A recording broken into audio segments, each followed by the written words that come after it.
ಮಾಜಿ ಬಿಬಿಎಂಪಿ ಸದಸ್ಯರಾಗಿರುವಂತಹ ಮೋಹನ್ ಅಣ್ಣ ಅವರೇ, ಈ ಒಂದು 517ನೇ ಕೆಂಪೇಗೌಡ ಜಯಂತ್ಯೋತ್ಸವದ ಉಸ್ತುವಾರಿಯನ್ನ ವಹಿಸಿಕೊಂಡು ಸರಳವಾಗಿ ಒಂದು ಕಾರ್ಯಕ್ರಮವನ್ನು ಆಯೋಜನೆ ಮಾಡಿರುವಂತ ಕೃಷ್ಣಮೂರ್ತಿ ಅಣ್ಣ, ಡಾಕ್ಟರ್ ರಾಜು ಅಣ್ಣ, ಜಾನಕಿ ಅಕ್ಕ, ಸಾಯಿ ಮೂರ್ತಿ ಅಣ್ಣ, ವೆಂಕಟೇಶ್ ಮೂರ್ತಿ ಅಣ್ಣ, ಕನಕಪುರ ವೆಂಕಟೇಶ್ ಅಣ್ಣ, ಪುಟ್ಸಾಮ್ ಗೌಡ್ರಿದ್ದಾರೆ. ಹಾಗೆ ವೇದಿಕೆ ಮೇಲೆ ನೆರೆದಿರುವಂತ ಎಲ್ರಿಗೂ, ಹಾಗೆ ವೇದಿಕೆ ಮುಂಭಾಗದಲ್ಲಿ ಕುಳಿತಿರುವಂತ ತಮ್ಮೆಲ್ರಿಗೂ ಕೂಡ ನಮಸ್ಕರಿಸುತ್ತಾ, ನಾನು ಸಣ್ಣವಳಿದ್ದಾಗ ಟೇಪ್ ರೆಕಾರ್ಡರ್ನಲ್ಲಿ ಹಾಡುಗಳನ್ನ ಕೇಳ್ತಾ ಇದ್ದಿದ್ದು ನಮ್ಮ ಮನೆಗಳಲ್ಲಿ. ಈಗಿನ ಮಕ್ಕಳಿಗೆ ಕ್ಯಾಸೆಟ್ ಅಂದ್ರೆ ಏನು ಅಂತಾನೂ ಗೊತ್ತಿರಲ್ಲ, ಟೇಪ್ ರೆಕಾರ್ಡರ್ ಏನು ಅಂತಾನೂ ಗೊತ್ತಿರಲ್ಲ. ಜನಪದ ಗೀತೆಗಳನ್ನ ಅಲ್ಲಿ ನಾವು ಕೇಳ್ತಾ ಇದ್ದು ಜೀವನ ಎಷ್ಟು ದೂರ ಕಲ್ತ್ಕೊಂಡು ಬಂದಿದೆ ಅಂದ್ರೆ, ನಮ್ಮ ಗುರುಗಳಾಗಿರುವಂತ ಅಬ್ಬಿಗೆರೆ ಪುಟ್ಟರಾಜಣ್ಣನವರ ಹಾಡನ್ನ ನೇರವಾಗಿ ಕೇಳುವಂತ ಭಾಗ್ಯ ನನಗೆ ಇವತ್ತು ದೊರಕಿದೆ. ಬಹಳಷ್ಟು ಬಾರಿ ನಾನು ಅವರನ್ನ ಭೇಟಿ ಮಾಡಿದ್ದೀನಿ. ಅಷ್ಟು ಸರಳ ವ್ಯಕ್ತಿ, ಎಷ್ಟೇ ಹೆಸರು ಮಾಡಿದ್ರು ವಿದೇಶಗಳಲ್ಲಿ ಅವರಿಗೆ ಬಹಳಷ್ಟು ಬೇಡಿಕೆ. ವಿದೇಶಕ್ಕೆ ಹೋದ್ಮೇಲೆ ನಮ್ಮವ್ರಿಗೆಲ್ರಿಗೂ ನಮ್ಮತನ, ನಮ್ಮ ಜಾನಪದದ ಬಗ್ಗೆ ಅಭಿಲಾಷೆಗಳು ಜಾಸ್ತಿ ಇರುತ್ತೆ ಅಂತ ಅನ್ಸುತ್ತೆ.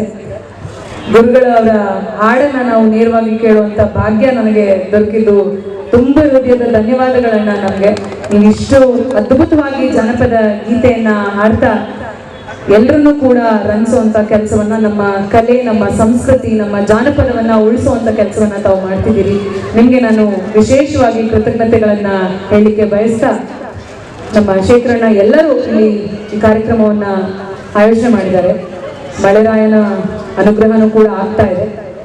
ಏನು ಇವತ್ತು ವಿಶ್ವವಿಖ್ಯಾತವನ್ನ ಪಡೆದಿರುವಂತ ಬೆಂಗಳೂರು IT ಸಿಟಿ ಅಂತ ಹೇಳ್ತಾರೆ, ಗಾರ್ಡನ್ ಸಿಟಿ ಅಂತ ಹೇಳ್ತಾರೆ.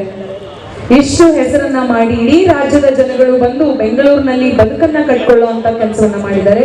ಈ ಬೆಂಗಳೂರಿಗೆ ಭದ್ರ ಬುನಾದಿಯನ್ನ ಹಾಕಿದಂತಹ ಕೆಂಪೇಗೌಡರವರ 517ನೇ ಜಯಂತ್ಯೋತ್ಸವದ ಶುಭಾಶಯಗಳನ್ನ ನಾನು ಕೇಳಲಿಕ್ಕೆ, ನಿಮ್ಮೆಲ್ಲರಿಗೂ ಹೇಳಲಿಕ್ಕೆ ಬಯಸ್ತೀನಿ. ಜಯಂತಿನ 517ನೇ ವರ್ಷದ್ದು ನಾವು ಮಾಡಿದ್ದೀವಿ. ನಾವು ಮುಂದಿನ ಮಟ್ಟದಲ್ಲಿ, ದೊಡ್ಡ ಮಟ್ಟದಲ್ಲಿ ಇಲ್ಲೇ ಪುಟ್ಲಿಕೆಯನ್ನು ಮಾಡಿ ಮುಂದಿನ ವರ್ಷ ತುಂಬ ಯಶಸ್ವಿಯಾಗಿ CM ಅವ್ರನ್ನ ಕರೆಸಿ ಕಾರ್ಯಕ್ರಮ ತುಂಬ ಅದ್ದೂರಿಯಾಗಿ ಮಾಡಬೇಕು ಅಂದ್ಕೊಂಡಿದ್ದೀವಿ. ಇದು ಸ್ಯಾಂಪಲ್ ಅಷ್ಟೇ, ಇನ್ನು ಮುಂದಿದೆ ಅಷ್ಟೇ. 17ನೇ ಜಯಂತಿಯ ನಾಡಪ್ರಭು ಕೆಂಪೇಗೌಡ ಧರ್ಮಪ್ರಭು ಅವರ ಇವತ್ತು ರಾಜ್ಯದಲ್ಲಿ ಅದ್ದೂರಿಯಾಗಿ ಮಾನ್ಯ ಸರ್ಕಾರ, ಮುಖ್ಯಮಂತ್ರಿಗಳು DK ಶಿವಕುಮಾರ್ ಅಣ್ಣವರು ಇವತ್ತು ಭಾರಿ ಅರ್ಥಪೂರ್ಣವಾಗಿ ಇಡೀ ರಾಜ್ಯದಲ್ಲಿ ಜಯಂತಿಯನ್ನು ಆಚರಣೆ ಮಾಡ್ತಾ ಇದೆ. ಕರ್ನಾಟಕ ಸರ್ಕಾರ, ಗೌರವಾನ್ವಿತ ಮುಖ್ಯಮಂತ್ರಿಗಳಾದ DK ಶಿವಕುಮಾರ್ ಅಣ್ಣವರು ಅರ್ಥಪೂರ್ಣವಾಗಿ ಎಲ್ಲ ಬೆಂಗಳೂರು ನಗರದಲ್ಲಿ, ರಾಜ್ಯದಲ್ಲಿ ಇವತ್ತು ಆಚರಣೆ ಮಾಡಿದ್ದಾರೆ. ಸರ್ಕಾರ ತುಂಬ ಗೌರವ ಕೊಟ್ಟಿದೆ. ಈ ಧರ್ಮಪ್ರಭುಗೆ ಎಷ್ಟೇ ದೊಡ್ಡ ಮಟ್ಟದಲ್ಲಿ ಕಾರ್ಯಕ್ರಮ ಮಾಡಿದ್ರು ಕೂಡ ಸಾಲದು. ಆದ್ರಿಂದ ನಾಗರಬಾವಿಯಲ್ಲಿ ವೆಂಕಟೇಶ್ ಅವರು, ರಾಜಣ್ಣವರ ಅಧ್ಯಕ್ಷತೆಯಲ್ಲಿ ಭಾರಿ ಅರ್ಥಪೂರ್ಣವಾದ ಕಾರ್ಯಕ್ರಮ ನಡೀತಾ ಇದೆ. ಈ ನಾಡಿನ ಜನರಿಗೆ ಜಯಂತಿ ಮುಖೇನ ಶುಭಾಶಯ ಹೇಳಲಿಕ್ಕೆ ಇಷ್ಟಪಡ್ತೀನಿ. ನಮಸ್ಕಾರ, ಒಳ್ಳೇದಾಗ್ಲಿ. ಹೀಗೆ ರಾಜೋಚಿತವಾದಂತಹ ಕತ್ತಿ ವರಸೆ, ಒಂದು ಕುದುರೆ ಸವಾರಿ, ಮಲ್ಲಯುದ್ಧ ಇದೆಲ್ಲ ಆಯಿತು. ಇವರು ಒಂದು 15 ಇವರು ವಿಜಯನಗರದ ಸಾಮ್ರಾಜ್ಯದ ಸಾಮಂತರಾಜರಾದ ಕಾರಣ ಹಂಪೆಗೆ ಯಾವಾಗಲೂ ಭೇಟಿ ನೀಡ್ತಾನೆ ಇದ್ಲು. ಅಲ್ಲಿನ ಒಂದು ವಿಜಯನಗರ ಸಾಮ್ರಾಜ್ಯದ ಸುಸಜ್ಜಿತ ಒಂದು ನಗರ ನಿರ್ಮಾಣ ಇವರನ್ನ ಆಕರ್ಷಣೆ ಮಾಡ್ತಾನೆ ಇತ್ತು.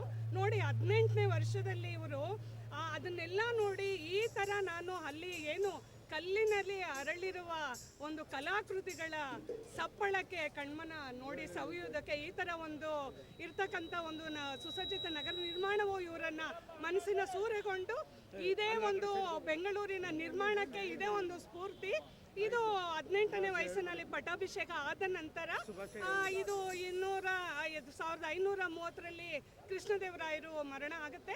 ಅದರ ನಂತರ ಅಚ್ಯುತಾನಂದರು ಅಲ್ಲಿ ಸಿಂಹಾಸನ ಏರ್ತಾರೆ. ಅವರ ಅನುಮತಿಯೊಂದಿಗೆ ತನ್ನ ಆಸೆ ಆಕಾಂಕ್ಷೆಗಳಿದ್ದ ನೋಡಿ ದೂರದೃಷ್ಟಿಯುಳ್ಳ 500 ವರ್ಷ ಹಿಂದೆ ಅವರು ಹಾಕಿಕೊಟ್ಟಂತಹ ಒಂದು ಬುನಾದಿ ಈಗಲೂ ಹಚ್ಚ ಹಸಿರು. ಅವರು ಹೆಂಗೆ ಈ ನಭೋಮಂಡಲದ ನವ ಗ್ರಹಗಳ ಹಾಗೆ 9 ದ್ವಾರಗಳು, ಹಾಗೂ ಸದಾ ತುಂಬಿ ಹರಿತಿರ್ತಕ್ಕಂಥ ನೀರುಳ್ಳ ಕೆರೆಗಳು ಹಾಗೂ ಅವರವರ ಕುಲ ಕಸುಬಿನ ಒಂದು ಡಿಪೆಂಡ್ ಆಗಿರ್ತಕ್ಕಂಥ ವ್ಯಾಪಾರ ಮಳಿಗೆಗಳು, ಆ ವ್ಯಾಪಾರಸ್ಥನ ಕರ್ಕೊಂಡು ಬಂದು ಅವ್ರಿಗೆ ಸಕಲ ಸೌಲಭ್ಯಗಳನ್ನು ಇದು ಮಾಡಿ ಇವತ್ತು ಅಕ್ಕಿಪೇಟೆ, ಅರಳೆಪೇಟೆ, ತಿಗಳೂರುಪೇಟೆ, ಕುಂಬಾರಪೇಟೆ ಅಂದ ಈ ಶಕ್ತಿ ಕರಗ ಓದ್ತಕ್ಕಂತಹ ನಗರದ ಪೇಟೆ, ಆಮೇಲೆ ಈ ಮೆಜೆಸ್ಟಿಕ್ನಲ್ಲಿ ಲಕ್ಷಾಂತರ ಜನ ಓಡಾಡ್ತಕ್ಕಂಥ ಉಪ್ಪಾರಪೇಟೆ ಯಾರಿಗೆ ತಾನೇ ಗೊತ್ತಿಲ್ಲ ಸ್ವಾಮಿ. ನೋಡಿ 500 ವರ್ಷ ಆದರೂ ಈ ಹೆಸರುಗಳು ಹಚ್ಚ ಹಸಿರಾಗಿದೆ. ಈ ಒಂದು ಆದಾಯ ಇದರಿಂದನೇ ಇದೆ. ಸೊ ಈ ಶಬ್ದಗಳಲ್ಲಿ ನಮ್ಮ ಕೆಂಪೇಗೌಡರು ಹಚ್ಚ ಹಸಿರಾಗಿ ಇದ್ದಾರೆ. ಸೊ ಈ ಥರ ಇವಾಗ ಒಂದು ಗುಡ್ ನ್ಯೂಸ್ ಏನಂದರೆ, ಈ ಥರನೇ ಇರ್ತಕ್ಕಂಥ ದೊಡ್ಡ ಹಾಲಲ್ಲಿ ಕೆಂಪೇಗೌಡ ಅಂತ ಹೆಸರು ಹೊತ್ತಿರ್ತಕ್ಕಂಥ ಶಿವಕುಮಾರ್ ಅವರು ಈಗ ನವೋತ್ಸಾಹ ಎಲ್ಲರೂ ಕೊಟ್ಟಿದ್ದಾರೆ, ನವ ಚೈತನ್ಯವನ್ನು ಕೊಟ್ಟಿರ್ತಕ್ಕಂಥ ಮುಖ್ಯಮಂತ್ರಿ ಇದ್ದಾರೆ. ಅವರಿಗೆ ಹೊಸ ಆಲೋಚನೆಗಳು ಈ ಥರನೇ ಇದೆ. ಸೊ ಈಗ ಬೆಂಗಳೂರು ಬೃಹದಾಕಾರವಾಗಿ ಬೆಳೆದಿದೆ. ಇಲ್ಲಿ ಎಷ್ಟೇ ಜನ ಕೈ ಜೋಡಿಸಿದ್ರು ಕಷ್ಟ. ಇವತ್ತು ನೀಟು ಪ್ರಾಬ್ಲಮ್ ಇದೆ, ಯುದ್ಧದ ಪ್ರಾಬ್ಲಮ್ ಇದೆ, ಇದೆಲ್ಲ ನಾವು ಕೆಲಸ ಮಾಡಿ ನಾವು ಕೈ ಜೋಡಿಸಿ ಈ ಥರ ಮುಖ್ಯಮಂತ್ರಿಗಳಿಗೆ ಬಲ ಕೊಟ್ಟು ಇದು ಇನ್ನಷ್ಟು 1000 ವರ್ಷ ಚಿರ ಹಸಿರಾಗಿ ನಮ್ಮ ಮುಖ್ಯಮಂತ್ರಿಗಳ ಹೆಸರು ಹಿಂಗಿರ್ಬೇಕಂತ ನಾವಾದರೂ ಕೋರ್ಕೊಳ್ತೇವೆ. ಅನನ್ಯವಾದಂಥ ಗೌರವ, ಆ ಪ್ರೀತಿಗೆ ನಾನು ಬಂದಿದ್ದೀನಿ. ತುಂಬ ಚೆನ್ನಾಗಿ ಕೇಳಿದ್ದೀನಿ. ಇವತ್ತು ಇನ್ನೂ ಒಂದಷ್ಟು ಹಾಡು ಕೇಳ್ಕೊಂಡು ಆಮೇಲೆ ಮನೆಗೆ ಹೋಗಿ ನಿಮ್ಮ BP ಕಡಿಮೆ ಆಗ್ತದೆ, ಶುಗರ್ ಒಂದು ಬಹಳ ಕಡಿಮೆ ಆಗ್ತದೆ.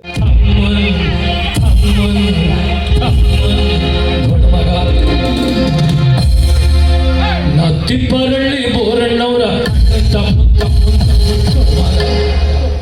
ತಿಪ್ಪರಳ್ಳಿ ಬೋರಣ್ಣವರ ತಿಪ್ಪರಳ್ಳಿ ಬೋರಣ್ಣವರ